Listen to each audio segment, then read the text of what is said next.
ಬಸವೇಶ್ವರ ಸ್ವಾಮಿ ಮೇಲೆ ಆಣೆ ಮಾಡಿ ನಾನು ಹೇಳ್ತಾ ಇದ್ದೇನೆ, ನಮ್ಮ ಕುಲದೇವರ ಮೇಲೆ ಆಣೆ ಮಾಡಿ ಹೇಳ್ತಾ ಇದ್ದೇನೆ, ಮತ್ತೆ ನಮ್ಮ ತಾಯಿ ಮೇಲೆ ಆಣೆ ಮಾಡಿ ಹೇಳ್ತಾ ಇದ್ದೇನೆ, ನಮ್ಮ ದರ್ಪ ಪತ್ನಿ ಮೇಲೆ ಆಣೆ ಮಾಡಿ ಹೇಳ್ತಾ ಇದ್ದೇನೆ. ಅವರು ಫಸ್ಟ್ನೇದು ಒಂದು ಮಾತಾಡಿದ್ದಾರೆ. ಅವರು ನಮ್ಮ ಊರಿನಲ್ಲಿ ಹೆಣ್ಣು ಮಕ್ಕಳಿಗೆ ತೊಂದರೆ ಆಗ್ತಾ ಇದೆ, ಹೆಣ್ಣು ಮಕ್ಕಳಿಗೆ ಇಲ್ಲಿ ಇದಿಲ್ಲ ಅದು ಇಲ್ಲ ಅಂತ ಏನೇನೋ ಹೇಳಿದ್ದಾರೆ ಅವರು. ಆದರೆ ನಮ್ಮ ತಾತನ ಆದಿಯಾಗಿ, ನಮ್ಮ ಅಜ್ಜಿ ಆದಿಯಾಗಿ, ನಮ್ಮ ತಂದೆಯವರ ಆದಿಯಾಗಿ ಇದುವರೆಗೂ ಅಂತ ಘಟನೆಗಳು ಯಾವುದೂ ನಡೆದಿಲ್ಲ. ನಾನು ಹುಟ್ಟಿದ ಮೇಲೆ ಅವನು ಹುಟ್ಟಿರೋದು, ಸ್ವಂತ ನನ್ನ ತಮ್ಮ ಅವನು. ಗಣೇಶ ಆರಾಧ್ಯ ಬೆಳಗಾವಿ ಹಿಂದೂ ಅನ್ನೋ ಸ್ವಂತ ನನ್ನ ತಮ್ಮ, ನಾನು ಹುಟ್ಟಿದ ಮೇಲೆ ಅವನು ಹುಟ್ಟಿರೋದು. ಇದುವರೆಗೂ ಯಾವುದೇ ಅಂತ ಅಹಿತಕರ ಘಟನೆಗಳು ನಡೆದಿಲ್ಲ. ಮೊದಲನೇದಾಗಿ ಹೆಣ್ಮಕ್ಳ ಬಗ್ಗೆ. ಎರಡನೇದಾಗಿ ಬೆಳಗಾನಹಳ್ಳಿಯಲ್ಲಿ ನೀರಿಲ್ಲ, ಎಲ್ರಿಗೂ ನೀರು ಸಮಸ್ಯೆ ಆಗಿದೆ. ಅಂದರೆ ನೀರು ಸಮಸ್ಯೆ ಅಂದರೆ ರಾಮಾಂಜಿ ಅನ್ನೋನು ನೀರು ಬಿಡ್ತಾ ಇದ್ದಾನೆ ಬೆಳಗಾನಹಳ್ಳಿಯಲ್ಲಿ. ಅವನು ಹಗಲು ರಾತ್ರಿ ಕಷ್ಟಪಟ್ಟು ಬೆಳಗಾನಹಳ್ಳಿಗೆ ಎಲ್ಲ ಮನೆಗೂ ನೀರು ಬಿಡ್ತಾ ಇದ್ದಾನೆ, ಎಲ್ಲ ಮನೆಗೂ ಸಂಪೂರ್ಣ ನೀರು ತುಂಬಿಸ್ತಾ ಇದ್ದಾನೆ. ಮತ್ತೆ ಮೂರನೇದಾಗಿ ಅವನು ಏನಂತ ಹೇಳಿದಾರೆ ಅಂತಂದ್ರೆ, ಬೆಳಗಾನಹಳ್ಳಿಯಲ್ಲಿ ಎಲ್ಲ ಊರು ಬಿಟ್ಟು ಹೋಗಿದ್ದಾರೆ, ಯಾರು ಬೆಳಗಾನಹಳ್ಳಿ ವಾಸ ಮಾಡೋಕ್ಕಾಗಲ್ಲ ಅಂತ. ಬೆಳಗಾನಹಳ್ಳಿ ಎಲ್ಲ ಅವ್ರ ಜಮೀನಿದ್ದು ನೀರಿರೋರು ಸಹ ಇಲ್ಲಿ ಜಿಲ್ಲಿರೋ ಜಮೀನು ಮಾರಿ ಬೆಂಗಳೂರಿಗೆ ಹೋಗಿ ಮನೆ ಕಟ್ಕೊಂಡು ಬಾಡಿಗೆ ಮನೆಗಳು ಕಟ್ಟು ಅವರ ಜೀವನ ಅವ್ರು ಮಾಡ್ತಾ ಇದ್ದಾರೆ. ಮತ್ತೆ ಕೊರೋನಾ ಟೈಮಲ್ಲಿ ಯಾರು ಊರಿಗೆ ಬರ್ಲಿಸಿಲ್ಲ ಅವ್ರನ್ನ, ಯಾರು ಊರು ಬಿಟ್ಟು ಹೋದ್ರು, ಯಾರನ್ನೂ ಊರಿಗೆ ಬರಲಿ. ಆದರೆ ನಮ್ಮ ಬೆಳಗಾವಿ ಗ್ರಾಮದಲ್ಲಿ ಎಲ್ಲರೂ ಬಂದು ಊರಲ್ಲೇ ವಾಸವಾಗಿದ್ದು, ಕೊರೋನಾ ಆದ ನಂತರ ತಕ್ಷಣ ಅವ್ರು ಊರುಗಳಿಗೆ ಹೋಗಿದ್ದಾರೆ. ಬೆಂಗಳೂರು ಗ್ರಾಮದಲ್ಲಿ ವಾಸವಾಗಿದ್ದಂಥ ಬೆಳಗಾವಿ ಗ್ರಾಮದಲ್ಲಿ ಇದ್ದವರೆಲ್ಲ ಆಚೆ ಹೋಗಿದ್ದವರು ಕೊರೋನಾ ಟೈಮಲ್ಲಿ ಊರಿಗೆ ಬಂದು ಊರಲ್ಲೇ ನೆಲೆಸಿ ಮತ್ತೆ ಕೊರೋನಾ ಮುಗಿದ ನಂತರ ಹೋಗಿದ್ದಾರೆ. ಅದು ಬೇಕಾದ್ರೆ ಎಲ್ಲರೂ ತಿಳ್ಕೊಬೋದು. ಯಾರು ಬೇಕೋ ನಮ್ಮ ಊರಿಗೆ ಬರ್ಬೋದು, ಯಾರು ಬೇಕೋ ಯಾವ ಬೇಕೋ ಹೋಗ್ಬೋದು, 24 ಇದ್ದಂಗೆ. ಮತ್ತೆ ಇನ್ನೊಂದು ಹೇಳಿ, ಈ MTB ನಾಗರಾಜ್ ಅವರು ಕೊನೆಯದಾಗಿ ಹೇಳಕ್ಕೆ ಇಷ್ಟಪಡ್ತೀನಿ, ಇಂಥ ಹಿಂಬಾಲಕರನ್ನ ದಯವಿಟ್ಟು ಬೆಳೆಸಕ್ಕೆ ಹೋಗಬೇಡಿ. ಯಾವುದೇ ಕಾರಣಕ್ಕೂ ಇವರಿಂದ ನಿಮ್ಗೆ ಒಳ್ಳೇದಾಗಲ್ಲ. ಹೋದ ವಿಧಾನಸಭೆ ಚುನಾವಣೆಯಲ್ಲಿ ಬೆಳಗಾನಹಳ್ಳಿ ಗ್ರಾಮದಲ್ಲಿ ಇರ್ತಕ್ಕಂಥ ಬಸವೇಶ್ವರ ಸ್ವಾಮಿ ವಿಷಯವಾಗಿ ನೀವು ಅದನ್ನ ಖ್ಯಾತೆ ತಗೊಂಡು ಅದನ್ನ ದೊಡ್ಡದು ಮಾಡಕ್ ಹೋದ್ರಿ. ನಿಮ್ಮ ಮನೇನೂ ಹಾಳಾಗೋಯ್ತು, ಅವನ ಮನೇನೂ ಹಾಳಾಗೋಯ್ತು. ನೀವು ನಿಮ್ಮ ಹೆಂಡತಿ ಮಕ್ಕಳು ನೆಮ್ಮದಿಯಾಗಿದ್ದೀರಾ, ನಿಮ್ಮ ಹೆಂಡತಿ ಮಕ್ಕಳು ಯಾರು ಬರೋಲ್ಲ. ಇವತ್ತು ಇವನು ಇವನ ಹೆಂಡತಿ ಬಂದ್ರು. ಇವನು ಮಾಡಿರ್ತಕ್ಕಂಥ ಆಪಾದನೆಗಳೆಲ್ಲ ಸತ್ಯಕ್ಕೆ ದೂರವಾದಂಥವು. ಯಾರು ಈ ವಿಷಯ ಬಗ್ಗೆ ಗಮನ ಕೊಡಬೇಡಿ. ಫಸ್ಟು ಅವನ ಚರಿತ್ರೆಯನ್ನು ತಿಳ್ಕೊಳ್ಳಿ. ಅವನು ಗಣೇಶ ಆರಾಧ್ಯ ಅನ್ನೋನು ಬೆಳಗಾನಹಳ್ಳಿಯಲ್ಲಿ ವಾಸವಾಗಿಲ್ಲ, ಅವನು ವಾಸವಾಗಿರೋದು ಚಿಕ್ಕಬಳ್ಳಾಪುರದಲ್ಲಿ. ನಾನೇ ಅವನ್ನ ಮನೆಯಿಂದ ಆಚೆ ಕಳಿಸಿದ್ದೀನಿ. ಅವನು ನಮ್ಮ ಮನೆಯಲ್ಲಿ ಇಲ್ಲ. ಬೆಳಗಾನಹಳ್ಳಿಗೂ ಅವನಿಗೂ ಏನು ಸಂಬಂಧನೂ ಇಲ್ಲ. ಎಲೆಕ್ಷನ್ ಟೈಮಲ್ಲಿ ಬರ್ತಾನೆ, ಊರಲ್ಲಿ ಗಬ್ಬೆ ಬರ್ಸ್ತಾನೆ, ಓಡೋಗ್ತಾನೆ. ಬೆಂಕಿ ಇಕ್ಕೋದು ಓಡೋಗೋದು, ಅವ್ನು ಇಷ್ಟೇ ಕೆಲಸ. ಅಲ್ಲಿ ಇರಲ್ಲ ಅವನು, ಬೆಂಕಿ ಇಕ್ಕೋದು ಓಡೋಗೋದು. ಯಾರು ಅವನ ವಿಷಯಗಳನ್ನ ನಂಬಕ್ ಹೋಗಬೇಡಿ, ಇದಂತೂ ಸತ್ಯ. ಮತ್ತೊಂದು ವಿಷಯಕ್ಕೆ ಕ್ಲಾರಿಫೈ ಕೊಡಬೇಕಾಗಿದೆ. ಗಣೇಶ ಆರಾಧ್ಯ ಅವರು ಒಂದು ಆಪಾದನೆ ಮಾಡಿದ್ದಾರೆ. ನಮ್ಮ ಊರಿನಲ್ಲಿ ಯಾರಾದರೂ ಆಚೆಯಿಂದ ಬಂದಾಗ ಊರು ದಾಟಬೇಕಾದ್ರೆ ಪಂಚೆ ಕೈ ಸುತ್ಕೊಂಡು ಮತ್ತೆ ಚಪ್ಲಿನ ಎತ್ಕೊಂಡು ಅದನ್ನು ಸೈಕಲಲ್ಲಿ ಹಿಂದ್ಗಡೆ ಇಟ್ಕೊಂಡು ಊರಿಂದ ಆಚೆ ಹೋದ ನಂತರ ಹಾಕೊಂಡು ಹೋಗ್ಬೇಕಾಯ್ತು. ಅಂಥ ಪರಿಸ್ಥಿತಿ ಇತ್ತು. ಎಲ್ಲ ಇದಕ್ಕೂ ಸ್ವತಂತ್ರ ಬಂದರೂ ನಮ್ಮೂರು ಸ್ವತಂತ್ರ ಬಂದಿಲ್ಲ ಅಂತ ಹೇಳಿದ್ದಾನೆ.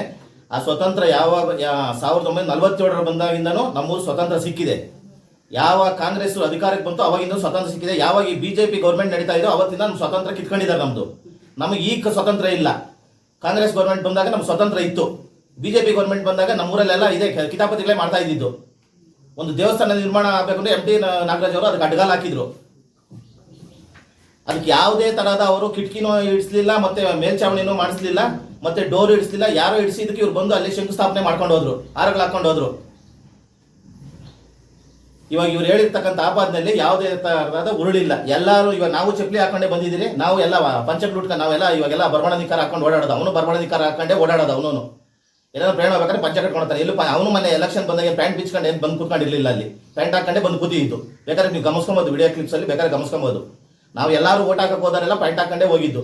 ಯಾರು ಪ್ಯಾಂಟ್ ಬಿಚ್ಕೊಂಡು ಪಂಚೆ ಬಿಚ್ಕೊಂಡು ಯಾರು ಹೋಗಿಲ್ಲ. ಬೇಕಾದ್ರೆ 5 ವರ್ಷಕ್ಕೊಂದ್ಸರಿ ವಿಧಾನಸಭೆ ಎಲೆಕ್ಷನ್ ನಡೆದಿದೆ, ಯಾರು ಬೇಕಾದ್ರೆ ನಿಕ್ಕರಲ್ಲಿ ಯಾರು ಹೋಗಿಲ್ಲ.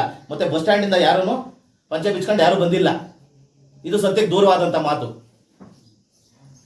ಯಾಕಂದ್ರೂ ಅವ್ರ ತಾಯಿಯವ್ರು ಮಾತಾಡ್ತಾರೆ. ಅವ್ರ ತಾಯಿ ಅವ್ರನ್ನ ಹತ್ರದಿಂದ ಕಂಡವ್ರೆ, ಅವರೇ ಮಾತಾಡ್ತಾರೆ. ನಾನಂತೂ ಇದುವರೆಗೂ ಅವನಿಗೂ ನನಗೂ ಯಾವ ಥರದ ಕಾಂಟ್ಯಾಕ್ಟ್ ಇಲ್ಲ. ಅವನಿಗೂ ನಾನೇ ಮನೆಯಿಂದ ಅವ್ನ ಆಚೆ ಕಳಿಸಿರೋದು. ಬದುಕೋ ಹೋಗಪ್ಪ ಅಂತ ಹೇಳಿ, ಇಲ್ಲಿ ಬೇಡ ನೀನು ಬದುಕೋ ಹೋಗಂತ. ಅಂಥವನ್ನ ನಮ್ಮೂರಲ್ಲೇ ಮನೆ ಕೊಟ್ಟು ಪಾಪ ಇಟ್ಕೊಂಡ್ರು. ಮತ್ತೆ ಅವ್ನ ಮದುವೆಗೂ ಸಾಮಾನು ಕೊಡ್ಸೋರು, ಉದ್ದಿ ಅಂಗಡಿಯಲ್ಲಿ ಸಾಮಾನು ಕೊಡಿಸಿರೋರು ಅಂತವ್ರು ಇಲ್ಲೇ ಇದ್ದಾರೆ. 65,000 ರೂಪಾಯಿ ಬಿಲ್ ಕಟ್ಟಿರೋರು ಇದ್ದಾರೆ. ಅವೆಲ್ಲ ಬೇಡ, ಅವೆಲ್ಲ 65,000. ಅವ್ನ ಮದುವೆಗೆ 65,000 ರೂಪಾಯಿ ಸಾಮಾನು ಬಿಲ್ ಕಟ್ಟಿರೋರು ಇದ್ದಾರೆ. ಅವ್ನ ಕೈಯಲ್ಲಿರೋ ವಾಚು ಯಾರು ಕೊಡ್ಸಿರೋದು, ಅವ್ನ ಹೆಂಡತಿಗೆ ವಾಚ್ ಕೊಡ್ಸಿರೋರು ಗೊತ್ತು. ಈ ವಾಚು ಸತೀಶ್ ಗೌಡವರೇ ಕೊಡಿಸಿದ್ದು. ಅವನ ಕೈಯಲ್ಲಿರೋ ವಾಚು ಸತೀಶ್ ಗೌಡವರೇ ಕೊಡಿಸಿದ್ದು. ಅವ್ನ ಮನೆ ಪ್ರೆಸ್ ಮೀಟ್ ಮಾಡಿದಾನೆ. ಅವ್ನ ಕೈಲಿರೋ ವಾಚು ಸತೀಶ್ ಗೌಡ್ರೆ ಕೊಡಿಸಿದ್ದು. ಅವನ ಪತ್ನಿ ಕೈಲಿರೋ ವಾಚು ಸತೀಶ್ ಗೌಡ್ರೆ ಕೊಡಿಸಿದ್ದು. ಆ ವಾಚಿನ ಕದ್ದಿದ್ದೀನಿ ಅಂತ ಓಣಿ ಚಿಕ್ಕಣ್ಣ ಮನೆ ಮುಂದೆ ನನ್ನ ಮೇಲೆ ಆಪಾದ ಹಾಕಿ ಅಲ್ಲಿ ಕಳಿಸಿದ್ದ. ವಾಚು ಅದು ರೂಮಲ್ಲೇ ಸಿಕ್ತು. ಇವೆಲ್ಲ ಹೇಳ್ಬಾರ್ದು ಅಂತಿದ್ದೆ ನಾನು. ವಾಚ್ ಕದಿದ್ಯಾ ಅಂತ ಹೇಳ್ಬಿಟ್ಟು ಆ ಚಿಕ್ಕಣ್ಣ ಮನೆ ಕಳಿಸಿದ್ದ. ತಿರ್ಗಿ ಅವ್ನ ಹೆಂಡತಿ ವಾಚು ಸಿಕ್ತದು. ಅವ್ನ ಮದುವೆಗೆ 65,000 ರೂಪಾಯಿ ಉದ್ಯೋಗ ಅಂಗಡಿಯಲ್ಲಿ ಸತೀಶ್ ಕೊಟ್ಟರೆ ಬಿಲ್ ಕಟ್ಟಿರೋದು. ಅದಕ್ಕೆ ನಾನೇ ಸಾಕ್ಷಿ. ಸುಮ್ಮನೆ ಈಗ ಬರ್ತಾ ಇದ್ದಾನೆ ಓದ್ತಾ ಇದ್ದಾನೆ ಅಷ್ಟೇ. ಅದಕ್ಕೆ ಮೊದಲು ಬರ್ತಾ ಇಲ್ಲ ಓದ್ತಾ ಇಲ್ಲ, ಇಬ್ಬರಿಗೂ ಆತಾ ಇಲ್ಲ. ಈಗ ಈ ಊರಿನಲ್ಲಿ ಏನೇ ನಡೀಲಿ ಅವನಿಗೂ ಇದಕ್ಕೂ ಸಂಬಂಧ ಇಲ್ಲ. ಅದೇನೇ ಆಗ್ಬೋದು. ಸುಳ್ಳು ಕ್ಲಾರಿಫೈ ಕೊಡ್ತಾ ಇರೋದು ಯಾರು ಬಲವಂತದಿಂದನೂ ಅಲ್ಲ, ನಮ್ಗೆ ಬೇಜಾರಾಗಿ ಬಂದು ಕ್ಲಾರಿಫೈ ಕೊಡ್ತಾ ಇರೋದು. ನಾನು ಬಂದು 10 ವರ್ಷ ಆಯ್ತು. ನಾವು ಇದರಿಂದ ಗೋಣ ಮನೆ ಹತ್ರ ಒಂದು ದಿವಸ ಹೋಗ್ಲಿಲ್ಲ. ಇವತ್ತೇ ಈ ತರ ಇದಕ್ಕೆ ಬಂದಿರೋದು. ನೀರಾದ್ರೆ ಹಾಸ್ಪಿಟ್ಲ್ ಆಗಲಿ ನಾವು ಬೇರೆ ಕಡೆ ಹೋಗ್ತಿಲ್ಲ, ಇದೇ ಊರಲ್ಲೇ ಹೋಗ್ತಾ ಇದೀವಿ. ಸ್ಕೂಲ್ ಇದೆ, ಹಾಸ್ಪಿಟ್ಲ್ ಇದೆ, ಆಶ್ರಮ ಇದೆ. ನಾವು ಯಾವ ಥರ ಇದಕ್ಕೂ ಗೋಣ ಮನೆ ಹತ್ರ ಏನಕ್ಕೂ ಹೋಗ್ಲಿಲ್ಲ. ಇದೇ ಫಸ್ಟ್ ಟೈಮ್ ಬರ್ತಾ ಇರೋದು. ಅವ್ರು ಏನು ಹೇಳಿದಾರಂತೂ ನಮಗೂ ಗೊತ್ತಿಲ್ಲ, ಎಲ್ಲ ಸುಳ್ಳೆ. ನಾವು ಕಷ್ಟಪಡ್ತೀವಿ, ದುಡ್ಕೊತೀವಿ. ನಮ್ಗೆ ರಾಜಕೀಯಕ್ಕೆ ಸಂಬಂಧ ಇಲ್ಲ.